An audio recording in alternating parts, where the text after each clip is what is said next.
Hello friends, இன்றைக்கி என்ன வீடியோன்னு பார்த்தீங்கன்னா கடம்பா தொக்கு நல்லா ரோட்டு கடை ஸ்டைலில் எப்படி பண்ணலான்னு பார்க்கலாம் வாங்க. அதுக்கு ஃபஸ்ட்டு கடம்பா நல்லா வாஷ் பண்ணி எடுத்துக்கணும். அதுக்கப்புறம் ஒரு டீஸ்பூன் மஞ்சள்தூள் சேர்த்துக்கணும். தேவையான அளவு உப்பு சேர்த்துக்கணும். நான் வந்து ஒரு 1.25 டீஸ்பூன் உப்பு சேர்த்துக்கிறேன். அப்புறம் ஒரு டீஸ்பூன் அளவு இஞ்சி பூண்டு பேஸ்ட்டு, அதுக்கப்புறம் ஒரு 1.5 டீஸ்பூன் மிளகாத்தூள், அப்புறம் வீட்டில் அரைச்சிருக்க மசால் தூள் ஒரு டீஸ்பூன் சேர்த்துக்கணும். பெப்பர் வந்து ஒரு 1.25 டீஸ்பூன், காரத்துக்கு உங்கள் அளவுக்கு தேவையான அளவுக்கு சேர்த்து நல்லா பிசைஞ்சு ஒரு 10 நிமிஷம் 20 நிமிஷம் நல்லா அதை அப்படியே மூடி வச்சிடணும். அது நல்லா மேக்னட் ஆகி வரும்.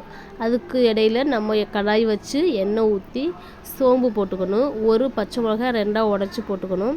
ஒரு பெரிய வெங்காயம் 2 வெங்காயம் அரிஞ்சு வச்சுருக்கோம், அதையும் போட்டு கொஞ்சம் லைட்டாக உப்பு சேர்த்து நல்லா வதக்கணும். வதக்கிட்டு அது கூட ஒரு கொத்து கருவேப்பிலை சேர்த்து நல்லா வதக்கி வெங்காயம் நல்லா வதங்கின பிறகு நம்ம இந்த மேக்னெட் பண்ணி வச்சுருக்கோம்ல, அதை அதில் மிக்ஸ் பண்ணணும். மிக்ஸ் பண்ணி நல்லா கிண்டி விட்டுட்டு மூடி வச்சிடணும்.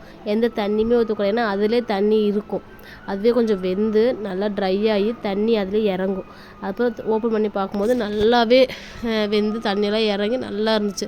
கொஞ்சம் நல்லா ஹையில் வச்சு நல்லா இப்படி ஒரு திருப்பு அப்படி ஒரு திருப்பிட்டு லைட்டாக லெமன் புழிஞ்சு விடணும். ஒரு 1/2 லெமன் எடுத்து கொஞ்சம் லைட்டாக புழிஞ்சு விட்டுட்டு நல்லா கிண்டணுன்னா நல்லா இந்த தண்ணியெலாம் வற்றி நல்ல ட்ரை கிரேவி ஆகிடும்.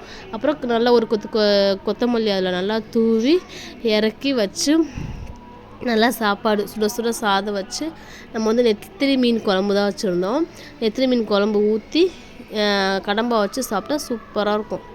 டேஸ்ட்டு சூப்பராக இருக்கும். நீங்கள் இந்த மாதிரி ட்ரை பண்ணுங்கள்.